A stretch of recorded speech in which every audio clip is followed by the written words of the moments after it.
Welcome back, friends. I'm David Paulides. Out here, deep in the Montana cold this morning, you think about the kind of unforgiving wilderness that surrounds us. This untamed country is where the cases that fit the missing 411 profile occur. Today, we're examining a very special case, a template for the truly unexplained. This is an older case, yes, but it hits on every single profile point we have developed over years of relentless investigation. It happened in Washington State, a place detailed extensively in my books. But this specific incident was only uncovered recently. And once you hear the facts, you'll understand why it belongs right at the terrifying center of the phenomenon. We are talking about the case of Ernest Rauda. He was 24 years old, a college student, and a decorated Army Air Force veteran. He vanished on the 21st of July, 1946 at 1:30 inches the afternoon. The location, Granite Mountain Lookout, right next to Snoqualmie Pass, Washington. Let's start with profile point number 1, Granite Mountain. Yes, folks, there is a mountain called that. And the sheer mass of quartz and granite there is visually overwhelming, a feature we see in the most high-volume disappearance areas. This is an area known for other vanishings we've documented. We can now officially call this a cluster zone. Ernest was a veteran, a Purple Heart recipient. This is where the profile gets interesting and unsettling. Profile point number 2, did the victim have an injury or disability not obvious to the observer? Yes, Ernest had a documented head injury from his time in service. We see this profile point, a prior head injury, repeat over and over in our work, suggesting a possible pre-existing vulnerability. On July 21st, 1946, Ernest was with 69 other students and an instructor on a field trip up to the lookout, a large, supervised group in broad daylight. At 1:30 p.m., the group assembled to leave, and they noticed Ernest was gone. Just not there. He slipped away from a crowd of nearly 70 people. Profile point number 3, point of separation. How did he disappear without a single person seeing him leave, even with a lookout tender present? This is the core of so many missing 411 cases. People vanish in plain sight. It's a sobering coincidence. They walk away from a crowd, and no one sees the movement, almost as if a sudden fog or shimmer momentarily shielded him. The search began immediately, lasting until dark. And here is where the story pivots sharply into the realm of the truly bizarre and deeply unsettling. As the Rangers searched, they found something they couldn't explain. Clothes and shoes were found strewn down the mountain, not in a neat pile, but scattered along a chaotic route. Inside the clothes were documents that belonged to Ernest. People know about paradoxical undressing in cases of hypothermia, but that was not the case here. The weather that day was reported as very warm, about 90 degrees Fahrenheit. Profile point number 4, missing clothes, shoes, and warm weather. Why would a fully grown, sound-minded man, a decorated veteran, start stripping his clothes and scattering them on a 90-degree day? It's as though the act of removal was hurried, haphazard, or perhaps compelled by something unseen. The next day, the search effort grew. Military assistance was requested. Around midday, Rangers believed they found something crucial: barefoot tracks between Granite Lake and another remote lake. Profile point number 5, water element. The tracks were found near lakes. Water, a profoundly disturbing and common element present in nearly every case like this. Fred Wagner arrived with his trained bloodhound, establishing a scent from Ernest's clothes. The canine picked up a scent, held it briefly, and then lost it quickly. The tracker found no additional barefoot prints.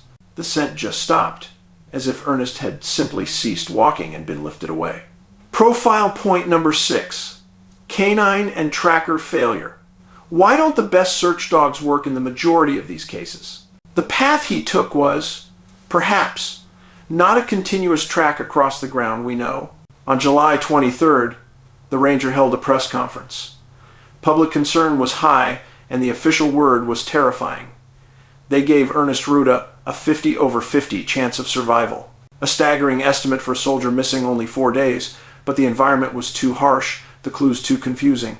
The harsh granite landscape suggested a tragic end. But in the world of Missing 411, the endings are often profoundly strange. July 24th, day 4. The search was underway again. At 11 a.m., the phone rang. 19 miles. 19 miles from Granite Mountain. John Muchler, a man at his summer home, reported that an individual had walked up to his property. This individual was naked except for underwear, with no shoes and heavily sunburned. It was Ernest Ruda. The physician, Dr. Oscar Trott, gave his assessment, a quote that echoes through our investigations. Ernest's condition, considering where he was lost and his lack of protective apparel, is the most amazing thing I have ever seen. The man had been barefoot on granite for 4 days, exposed to extreme temperatures, yet his physical condition was deemed exceptional. This 19-mile journey, the time missing, it simply did not add up.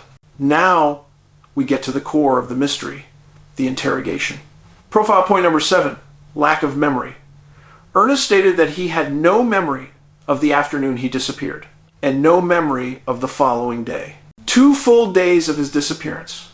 A complete mental void. This amnesia is a recurring, horrifying theme. Is the memory loss a defense against severe trauma, or perhaps an active mental cleansing by a non-human intelligence? Just before being taken back to Seattle, Ernest told a reporter this chilling statement, as if confessing a secret he couldn't grasp. I have had some funny experiences. It's pretty hard to explain. You feel, but you can't tell. He felt something happen. He knew something happened. But the mechanism that processes and stores memory was blocked, possibly damaged, or actively suppressed. What was he protecting? What was he protecting himself from? And why was he so far away, having stripped his clothes, yet showing minimal severe trauma? Let's talk about the environment. Granite Mountain sits on the western flank of the Cascade Range. This area is an absolute hotspot for high strangeness activity, with whispers of unusual lights and strange metallic sounds reported near the pass even in the 1,940 seconds. Could the location of Ernest Ruda's disappearance be an active source of a phenomenon we refer to as a dimensional rift? The granite, the water, the strange magnetic properties often associated with these formations. Could a localized, perhaps temporary, rift or tear in our dimension open and swallow him? This event would cause the profound disorientation, the funny experiences before depositing him miles away. Physically present but mentally blanked. The evidence doesn't point to a human predator. It points to a force that can manipulate time and distance. A force that can neutralize a bloodhound's tracking ability, transport a human 19 miles through rugged terrain, and induce a complete 2-day amnesia. Ernest Ruda's experience is a terrifying glimpse behind the curtain. He returned from the rift, battered, but alive. Many do not. He was found with no conventional explanation for his journey, his nakedness, or his mental state. Let's look at a related case. The disappearance of a surveyor named Alistair Finch in the same region a few years later. Finch vanished near a creek and was found miles away, shivering and claiming the trees were talking to him. The common thread: a non-conventional reason for leaving the path and a period of absolute, terrifying delirium. This Washington State cluster zone is critical to understanding the bigger picture of Missing 411. I have delivered to you today a series of verifiable facts layered with logical, uncomfortable conclusions based on thousands of similar cases. You need to do the critical thinking. If you are new to the topic, I urge you to get a grasp on this phenomenon. Start with the books. Reading allows you to digest these complex facts. Check out the recently released paperback edition of my book, Bigfoot, Wild Man, and Giants, for more facts about the high strangeness that often runs parallel to these disappearances. You can find that on my website, nabigfootsearch.com. Thank you for being here, for listening, and for supporting the search for truth in these cases.